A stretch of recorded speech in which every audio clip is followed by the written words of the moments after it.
50,000 টাকায় বিক্রি হচ্ছে হরিণ, তাও আবার রাজধানী ঢাকায়। শুনে নিশ্চয়ই অবাক হচ্ছেন। সত্যিই বাংলাদেশের জাতীয় চিড়িয়াখানায় 50,000 টাকা হলেই কিনতে পারবেন এক একটি হরিণ। জাতীয় চিড়িয়াখানায় ধারণ ক্ষমতার বেশি হরিণ প্রজনন হওয়ায় অতিরিক্ত সব হরিণ বিক্রি করে দিচ্ছে কর্তৃপক্ষ। আমরা যে চিত্রা হরিণ আছে আমাদের, এবং তাদেরকে যে পরিমাণ আমরা নিউট্রিশন দিচ্ছি, খাবার দিচ্ছি, এবং যে পরিবেশ, যে ব্যবস্থাপনা, যে সেবা দেওয়া হচ্ছে, তাতে তারা এখানে অনেক কমফোর্টেবল পরিবেশে রয়েছে। এবং কমফোর্টেবল পরিবেশ পাওয়ার কারণে কিন্তু এখানে বংশবৃদ্ধি হচ্ছে, এরা প্রজনন করছে, বংশবৃদ্ধি হচ্ছে। এবং এই বংশবৃদ্ধির কারণে যে পরিমাণের হরিণ আমাদের ক্যাপাসিটি আছে আমাদের শেডে, সেই ক্যাপাসিটির চেয়েও কিন্তু হরিণ বেশি।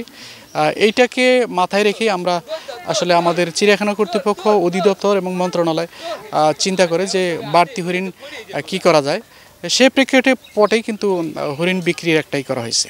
যে কেউ ইচ্ছে করলেই হরিণ কিনতে পারবেন না। হরিণ কেনার আগে অনুমতি নিতে হবে বন বিভাগের। এছাড়া একজন ক্রেতাকে অন্তত 2টি হরিণ কিনতে হবে।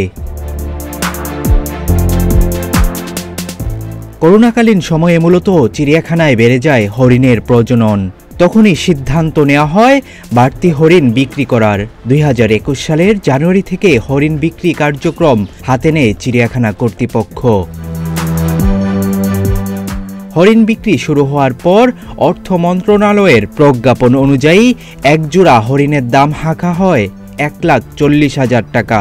পরে তা 1 লাখ টাকা করা হয়।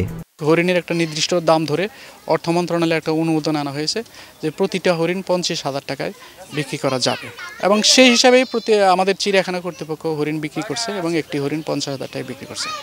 আর এই হরিণ যারা ক্রয় করে, তারা সারা দেশে বিভিন্ন শ্রেণীর মানুষই হরিণ ক্রয় করে থাকে। কারণ যেহেতু একটা সরকারি প্রতিষ্ঠান থেকে হরিণ ক্রয় করলে পরে তাদের একটা আস্থা থাকে অনেক বেশি, এবং আমরা এখান থেকে তাদেরকে হরিণ পালনের জন্য বিভিন্ন ধরনের পরামর্শ দিয়ে থাকি। বর্তমানে দেশের বিভিন্ন এলাকায় হরিণের খামার রয়েছে।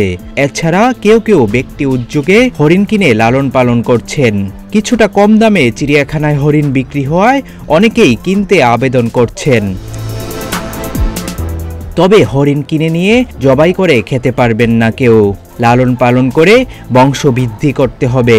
হরিণ জবাই করে খাওয়ার কোনো উপায় নাই, কারণ যেহেতু একটা বন্য প্রাণী, আমাদের দেশে বনেই হরিণটা রয়েছে। সুতরাং এই প্রাণীটা, এই চিত্রা হরিণে কেউ ধরা, মারা, সংরক্ষণ করা, বিক্রি করা, জবাই করে খাওয়া, এটা আইনগত দণ্ডনীয় অপরাধ। চিড়িয়াখানার ব্যতিক্রমী এই উদ্যোগ হরিণের বংশবিস্তারে গুরুত্বপূর্ণ ভূমিকা রাখবে বলে আশা করছেন সংশ্লিষ্টরা। আবু বকর রায়হান, প্রতিদিনের বাংলাদেশ।